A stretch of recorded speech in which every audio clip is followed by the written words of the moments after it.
midnight, May 23rd, the night before the final exams.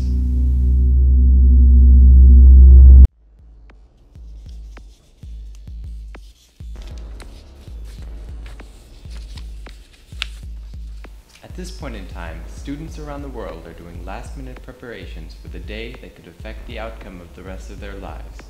Or are they?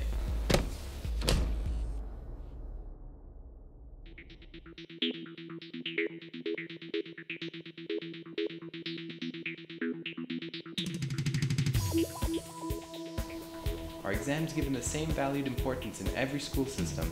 Do all schools around the world follow the same grading system? What really are the variations that arise when looking at education in different countries?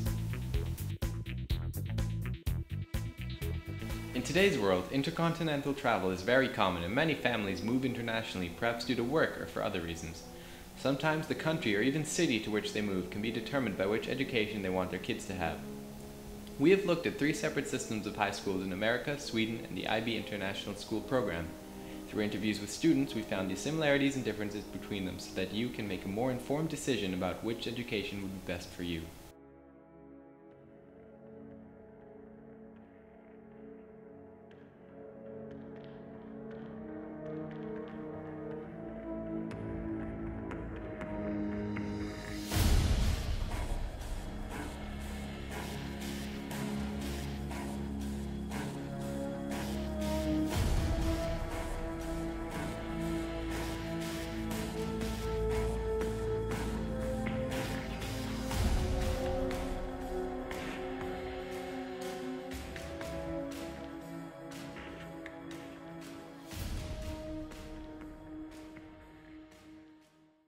The first interviews you will see are from Emmaus High School, located in Allentown, Pennsylvania in the United States. This is a 4-year program, grades 9 through 12, and students are allowed to choose from a variety of classes with a few restrictions on which must be taken during their 4 years there. Okay. Well, in my school, we're offered a wide variety of options for classes. I mean, you get this whole booklet at the beginning of the year, and it just lists all the classes that you have as options. A lot of choices, actually. I think there's pretty much too many choices, actually. And there's always different levels. CP is the most general course that's kind of for everyone. CP is the intention of moving on, but general. Honors is above CP. Honors are for people who want to challenge themselves a little more from the standard high school curriculum. And AP is this program where you take a class in high school and then you take a national exam for it, and based on your grade you might actually get college credits while you're in high school. Generally really hard, and you're exposed to a lot of information. GP is if you need help in that course. I think it's much more specified on personal help. If you're going for tutoring very often, stuff like that. So that's just like graduating from high school, but not much further. Yes, having gone through it again and course selection once again, I do like the freedom of class selection. There's a lot of options available, and that you're not really bound into a track. You can get your foot in a wide variety of different areas where you get your courses in. Well, I dislike the exact thing that I like. I think that schools should also kind of have you thinking about what exactly you want to do a little bit earlier. Then there's a graduation project. The idea is to prepare you for a job in the real world. Basically, you type on and with the interest and makes you answer a number of multiple of questions. Basically comes out with a list of them jobs that would be suited for you and your likes and dislikes. It's a shadowing project. Basically, you select a professional. You follow them around through their workday. And you have to present it in front of a group of teachers, and the teachers judge the presentation, and they decide if you actually did the project or not. If you actually did the whole thing and then put the presentation together, or you just randomly gobbled on. I think, if anything, if it doesn't show you what you want to do, it shows you what you don't want to do. Next, we focus on Sweden, or Gothenburg to be exact. In Sweden, 3-year programs are offered, the equivalent of grades 10 through 12, in which students choose a path or career to follow already starting in high school. Students choose which high school to attend based on what programs that school offers. Some programs encourage students to keep studying in universities, and some programs allow students to enter a field of work right after high school.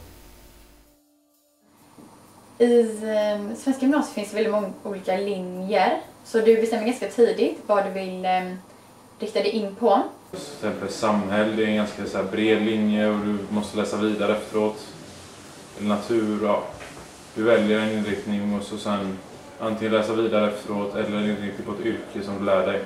Om du inte riktigt vet så finns det bredare linjer som täcker mer och som mer förebygger till att läsa vidare. Ja, jag går andra året på IT-gymnasiet i Göteborg. Och så går jag på Hulebäcksgymnasiet i Mölnlycke. Jag går på Bollerups naturvetenskapsgymnasium och jag läser då egentligen 2 linjer. Både naturbruk och naturvetenskap. Många linjer du kan läsa. Du kan läsa frisörskola redan i gymnasiet. Du väljer dessutom en inriktning i inriktningen. Så man kan få samhällsvetenskap, kan man välja ekonomi eller språk. Om du väljer ekonomi, då får du samhällsvetenskap andra och tredje året med inriktning på ekonomiska kurser. Och annars blir det läser du mer språkkurser. Vi har poäng. Du ska ha 2500 poäng när du går i skolan och varje kurs du väljer har antingen 50 eller 100 poäng. Beroende på ett halvår eller ett helårs kurs. Och man får också inloggningsuppgifter på en hemsida som heter Intranet. Via den kan du ansöka till alla gymnasieskolor som du har behörighet att ansöka till i Sverige. Alltså, grejen är att jag valde typ vad jag ville läsa för inriktning. Och sen valde jag vad jag skulle ha för skola. Alltså, sen kollade jag vilka skolor du har detta. Vilka är bäst? Ja, i 3an, alla skolor har det. Alla gymnasieskolor har det. Det är projektarbete. Ett projekt som täcker 100 poäng, vilket räknas som en helårskurs. Det kan man göra. Man kan göra ungefär vad man vill. Det är några som driver en kiosk och några gör så här ungdomsföretag, heter det, tror jag. Så det handlar om att ta dina intressen och göra något kreativt av dem och göra något riktigt av dem. Och det är bra, det får elever att bli mer aktiva. Så att det handlar mer om hur man presenterar det man har gjort än vad man har gjort. Finally, we'll be looking at the IB, or the International Baccalaureate, specifically in the International School of Lyon in France. In this 2-year program, the IB offers students to choose classes, one from each of the 6 topics of subject offered. They are required to take at least 3 classes at a higher level and stay with these choices throughout the 2 years. So, in the IB, you have to take 6 classes. And it all depends on what you personally want to do. The IB hexagon is a hexagon. Each has 6 sides. Basically, 6 subjects you're going to take.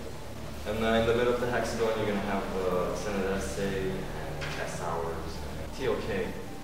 You have to take at least 1 natural science.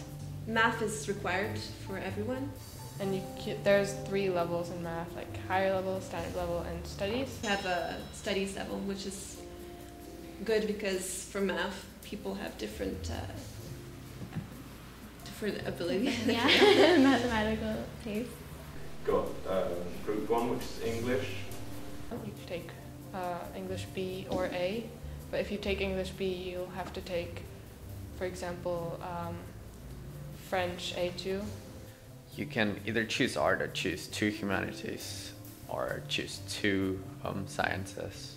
Well, I mean, not everyone's like brilliant at art, and for some people, if you're going to go off and do a scientific degree, for example, taking art, I mean, where's the use apart from a bit of divertissement, if you want, like a bit of fun?